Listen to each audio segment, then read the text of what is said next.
Bonjour, voici le cours de maths que je vous ai préparé donc pour le mercredi 24 février.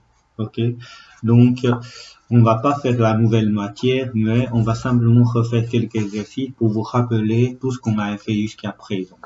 Donc je vais vous demander de prendre la page 15. Ça va? Donc voilà. Là, qu'est-ce qu'on a? En fait, le C, on donne quelques tangents au graphique d'une fonction et observer les pentes de tangente et cocher la réponse correcte.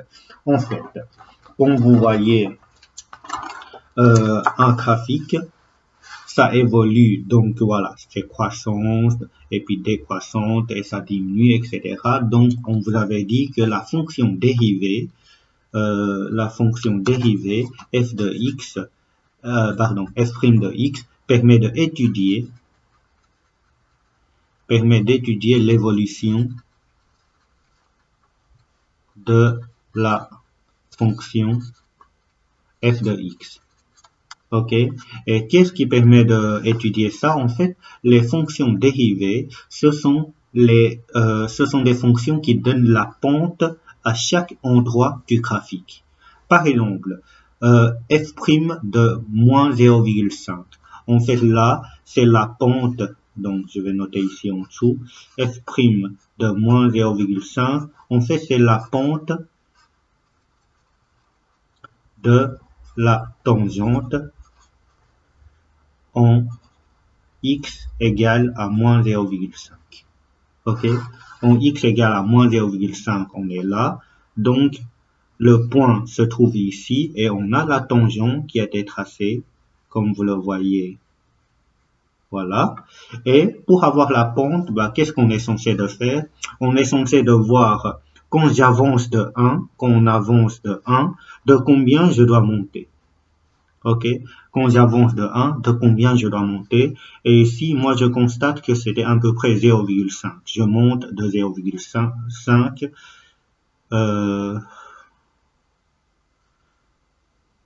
Là, donc moins 4,5, 0, 4,5. Il n'y a pas bonne réponse, c'était moins 0,5. Ça, c'est une faute de frappe. Ok, donc moins 0,5, 0,5. Du coup, c'était 0,5 qu'il fallait choisir. Ok, maintenant, f' de 1,5, c'était pareil, hein, la pente de la tangente en x égale à 1,5. Je vais regarder en x égale à 1,5, je suis là. Donc le point se trouve ici. La tangente, c'est une droite qui est horizontale. Quand j'ai une droite qui est horizontale, signifie que quand j'avance de 1, je fais ni monter ni descendre, je reste là. Du coup, la coefficient angulaire vaut 0. Un autre argument pour dire que c'est 0, c'est que ici, on a un maximum. Nous avons vu que pour des maximums ou des minimums, le nombre dérivé, c'était nécessairement 0. Ok, là, oui, j'ai utilisé aussi le nouveau vocabulaire, donc le nombre dérivé. Donc, le nombre dérivé en 0, moins 0,5, c'était exactement, on le note comme f' de moins 0,5 et ça représente la pente de la tangente en x égale à moins 0,5. En dernière, pour celui-là, f' de 3, et là, f' de 3, pareil, hein, c'est le nombre dérivé en x égale à 3. Donc, en x égale à 3, donc 1, 2, 3, on est là. La tangente, elle est ici. Pour trouver la tangente, je dois essayer de voir quand j'avance de 1. Quand j'avance de 1, pour rejoindre la droite, je dois descendre de 1, 2 et 3. Je dois descendre de 3. Du coup, la réponse, c'était moins 3. Ok, c'était moins 3. Maintenant, à vous de faire des exercices. Donc, allez, je vais encore faire celui-là. Ok. Ensuite, ce que je vous demande de faire, c'est d'arrêter de vidéo et vous allez essayer cela. Ça va? Donc, pour le A, donc de nouveau, avec les graphiques et les tangents qui sont donnés, je demande de déterminer les nombres dérivés. En 0, par exemple. en x égale à 0, c'était ce point-là, la tangente, vous le voyez ici. Bah, quand j'avance de 1, je descends de 1, 2, 3. Donc, je descends de 3, donc c'était moins 3. Pour la deuxième qui est là, donc le nombre dérivé en x égale à 1, la tangente elle est là, ok. Quand j'avance de 1, je monte de 1, donc c'est 1, ok. Quand j'avance de 1, je monte de 1, donc c'est 1. Voilà, ça c'était le A. Maintenant, je vous demande d'essayer le B et le C. Donc, bien sûr, vous devez arrêter la vidéo, mais moi, je vais continuer à corriger. Donc, le nombre dérivé en 0. OK, en 0, on est là. Le point est ici. OK, et la tangente, c'est ce que vous voyez là. Donc, quand j'avance de 1, je descends de moins 0,5. OK, quand j'avance de 1, je descends de 0,5. Du coup, le nombre dérivé en 0, c'était moins 0,5. Le nombre dérivé en moins 1, je vais prendre une autre couleur. En moins 1, c'est le point ici. Et la tangente, elle est verticale. Et la tangente est verticale, bah, j'avance de 1. En fait, à ce moment-là, je ne sais pas quoi faire. Je ne sais pas si je dois monter ou je descends. En fait, ce qui signifie qu'il n'y a pas. OK? Ce qui signifie qu'il n'y a pas. Ensuite, ici, le nombre dérivé en 0. En 0, c'était ce point. Et ce point, c'est un maximum. Et la pente est horizontale, comme le maximum qui est là. Comme c'était un maximum, bah, le nombre dérivé vaut 0. OK? Le nombre dérivé vaut 0. Ensuite, en 1, le 1, ça se trouve, le point se situe là, et la tangente, on l'avait tracée ici. OK, bah, je regarde, quand j'avance de 1, je descends de 1, 2. Donc, je descends de 2, donc comme c'est descend, c'était moins, et de 2. Voilà, ça, ce sont des nombres dérivés en moins 1, en 1, en 0, voilà. Pour les autres situations, c'est pareil. OK, maintenant, un autre exercice, c'est la page, donc, c'est la page 16, ok. Et qu'est-ce que j'aimerais bien vous demander de faire? En fait, vous avez donc les graphiques des 7 fonctions f1 à f7. Donc, les 7 fonctions f1, f2, f3, f4, f5, f6 et f7. OK. En plus de ça, et deux fonctions g et h. Deux fonctions g et h. G et h. Donc, quelles sont les fonctions admises comme dérivées, donc la fonction g ou la fonction h. Donc, je demande pour chacune des fonctions f1 à f7, lorsque je les dérive, après la dérivée, est-ce que je vais trouver G ou H? Donc, est-ce que c'est G ou H? C'est ça la question. OK? Maintenant, comment on doit faire? D'abord, on va essayer de regarder une chose. Ça, c'est une fonction dérivée. Alors, qu'est-ce qui nous indique les fonctions dérivées? En fait, les fonctions dérivées nous indiquent l'évolution de la fonction. Donc, là, j'ai 1, 2, moins 1, moins 2. Qu'est-ce que j'observe ici? C'est que si je regarde les signes de la fonction g de x, ok, les signes de la fonction g de x, je vois que ça fait 0 en moins 1 et ça fait 0 en 1. Ça va? Et en plus de ça, donc, la fonction, donc, en moins 1 et en 0, c'était, en moins 1 et 1, donc, on a des racines. OK? Comme c'est des racines, le signe de g, elle est négative. Et avant moins 1, donc le graphique se trouve en dessous de l'axe des x, du coup, le signe est moins. Entre moins 1 et 1, le signe, elle est plus. OK? Et après le 1, le graphique est de nouveau en dessous, le signe est moins. Et pourquoi je fais ça?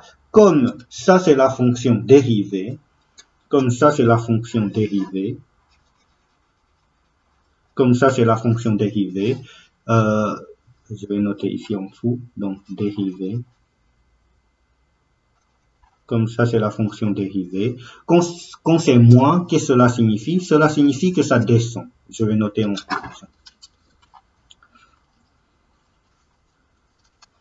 Quand c'est moins, signifie que le graphique, elle descend. Quand c'est plus, signifie que le graphique va monter. Et quand c'est moins, le graphique descend. Et là, j'ai un minimum. Là, j'ai un maximum. OK? Et pareil, pour cette fonction-là, qu'est-ce qu'on a? On a, si je fais le tableau de signes, j'ai de nouveau des racines en moins 1 et 1, moins 1 et 1, donc moins 1 et 1. Donc, on a h de x, de nouveau, c'est une fonction dérivée. OK? C'est une fonction dérivée. Et qu'est-ce qu'on pourra obtenir comme information là? C'est que en moins 1 et 1, c'était 0 et 0. Ça va?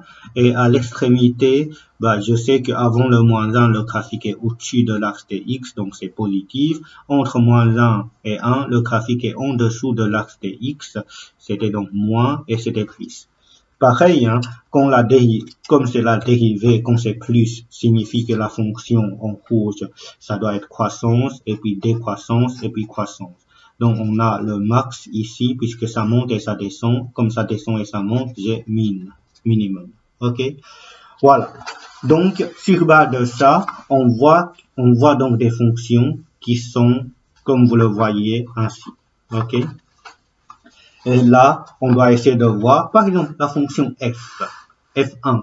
Est-ce que ça correspond, la dérivée correspond à g de x ou h de x? C'est ça la question qu'on se pose. Donc, si je regarde, ça monte, et puis ça descend, et puis ça monte. Ça monte, ça descend, ça monte. Donc, c'était le h de x. OK? C'était le h de x.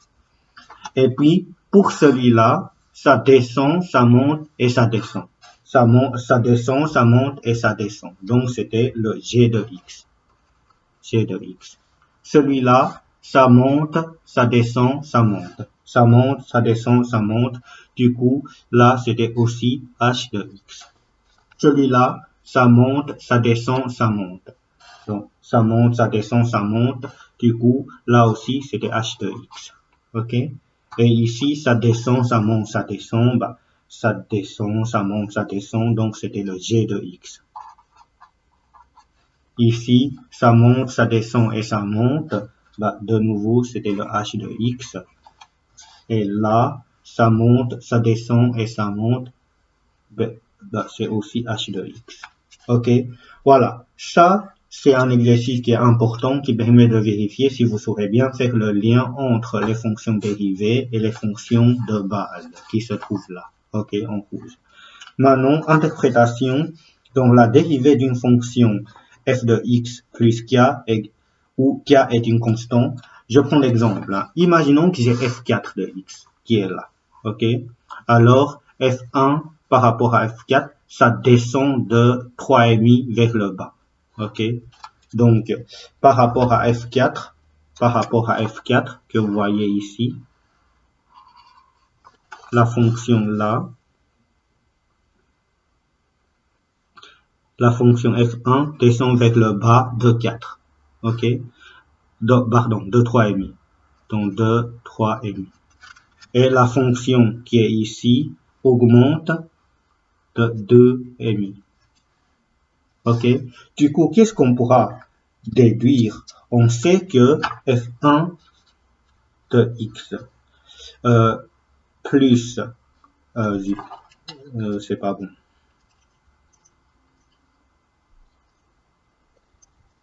C'est pas bon. On va dire plutôt, oui, f1 c'est bon. f1 de x, en fait, elle est égale à quoi? Elle est égale à f4 de x. Comme ça descend, manipulation des fonctions, ça descend de 3,5. C'était égal à f4 de x moins 3,5. OK?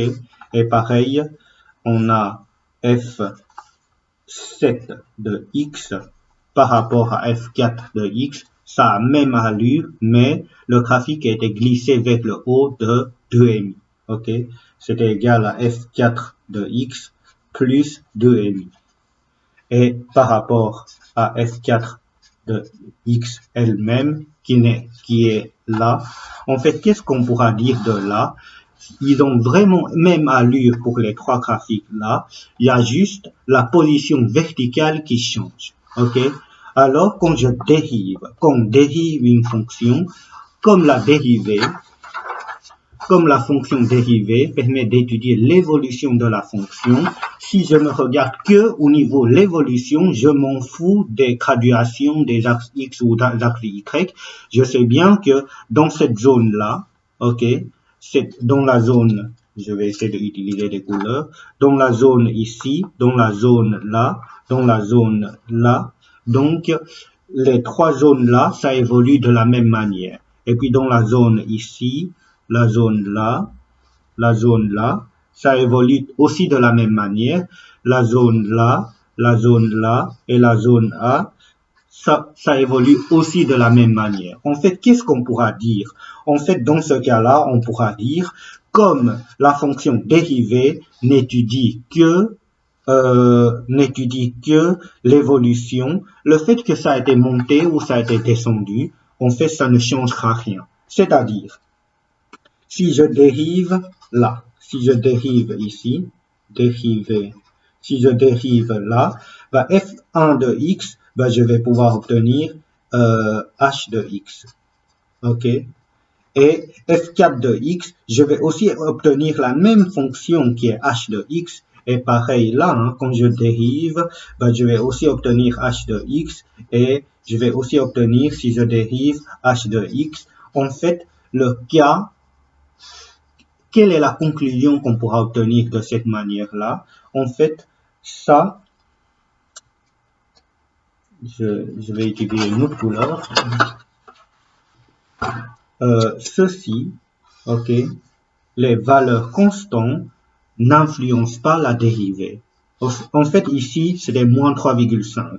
Même si c'était moins 375, ben, l'évolution, ce n'est que le graphique qui est descendu de 375, mais l'évolution reste la même. Ce qui fait que, en fait, les cas, en fait, lorsqu'on a f de x plus k, si je dériver c'est noté avec un prime, je dérive tout ça, on fait ça, c'est égal à f' de x. En fait, le k n'a aucune influence sur le dérivé, bien sûr, quand k est une constante. Ok?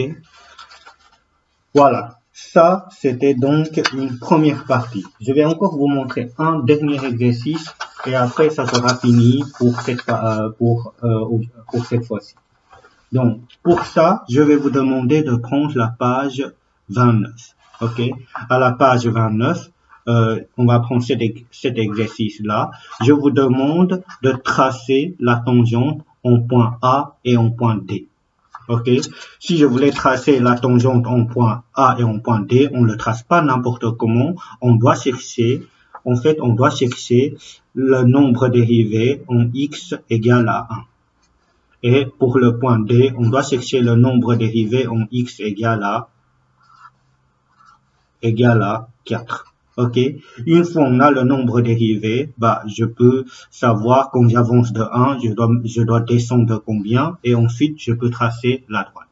Ça va? Et pareil pour le D, hein. Une fois que j'ai le nombre dérivé en 4, bah, je peux savoir quand j'avance de 1, de combien je dois monter, et je peux tracer. Maintenant, comment on pourra calculer ça? On a besoin, cette fois-ci, de ce tableau-là pour vous montrer les calculs. Donc, je vais commencer un petit rappel sur les formules qu'on avait vues. Une formule qui est assez importante, c'est la suivante.